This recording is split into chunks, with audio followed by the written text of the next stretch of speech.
Middle east war రెండో నెలలోకి ప్రవేశించింది. పశ్చిమాసియాలో శాంతికి ఇరాన్కు అమెరికా 15 సూత్రాల ప్రతిపాదనను పంపించింది. అయితే అమెరికా అధ్యక్షుడు ట్రంప్ ప్రపోజల్ను ఇరాన్ తిరస్కరించింది.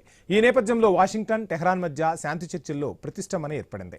టెహ్రాన్కు సమర్పించిన ప్రతిపాదనలు చాలా వరకు ఆమోదయోగ్యం కాదని ఇరాన్ విదేశాంగ మంత్రిత్వ శాఖ ప్రతినిధి ఇస్మాయిల్ బగాయా అన్నారు. ఇరుపక్షాల మధ్య ప్రత్యక్ష చర్చలు జరిగాయన్న వార్తలను కూడా ఈయన తోసిపుచ్చారు. కేవలం పరోక్ష సంప్రదింపులు మాత్రమే జరిగాయని స్పష్టం చేశారు.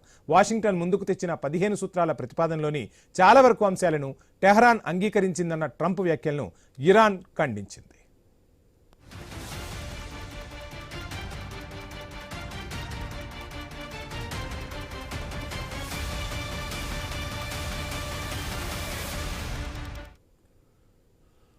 ఇక ఇరాన్తో యుద్ధంలో అమెరికా మరో కీలక ప్రణాళిక వేసింది. ఈ ప్రణాళికలో భాగంగా ఇరాన్పై ఇష్టారీతిన బాంబులు వేయడానికి టాప్ ప్రయారిటీ ఇస్తోంది. సముద్రం, ఆకాశం నుంచి కమాండోలను ఇరాన్ భూభాగంలోకి దింపే ప్రణాళిక రచించింది.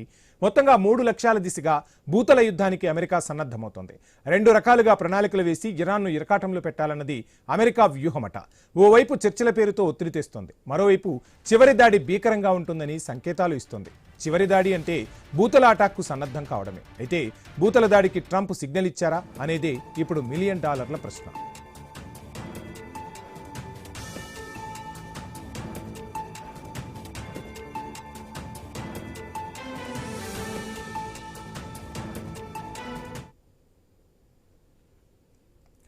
ఇక అటు ఇరాన్కి చేరువలో 10,000 మంది అమెరికా సైనికులు వచ్చేస్తున్నారట.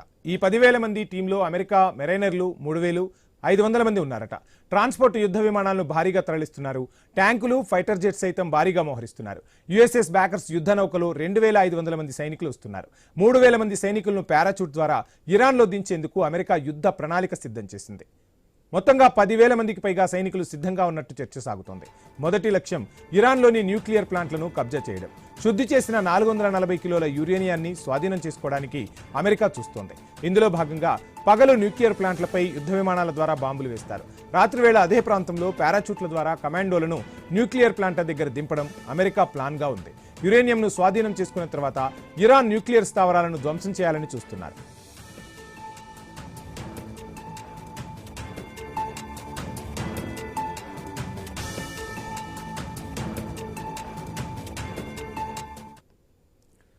ఇక ఇరాన్కు ఆర్థిక జీవనాడిగా ఉన్న కర్గ్ ద్వీపం స్వాధీనం చేసుకోవాలని ట్రంప్ పట్టుదలతో ఉన్నారు. కర్గ్ ద్వీపం నుంచే 90% క్రూడ్ ఆయిల్ ఎగుమతి జరుగుతోంది.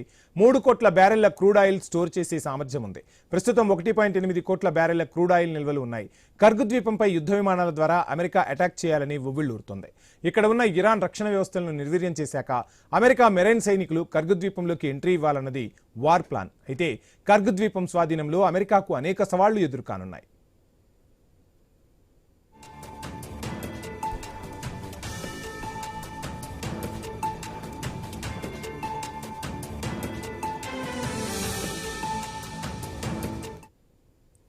ఇక కెష్మా ఐలాండ్ ద్వారా హర్ముజ్ జలసంధిపై నియంత్రణకు ట్రంప్ ప్లాన్ వేసినట్టు తెలుస్తుంది. పర్షియన్ ఐలాండ్లో ఉన్న కెష్మా ద్వీపంలో 148,000 మంది ప్రజలు నివసిస్తున్నారు. కెష్మా ఐలాండ్లో అండర్ గ్రౌండ్ టన్నెల్ను ఇరాన్ నిర్మించింది. ఈ టన్నెల్లో యాంటీషిప్ మిసైల్, మెరైన్స్, డ్రోన్స్ ఉన్నాయి. ఇవి ఇరాన్కు చాలా బలమైనవి. వీటిని ఎదుర్కోవడం అమెరికా సైనికులకు కత్తి మీద సాముగా భావిస్తున్నారు.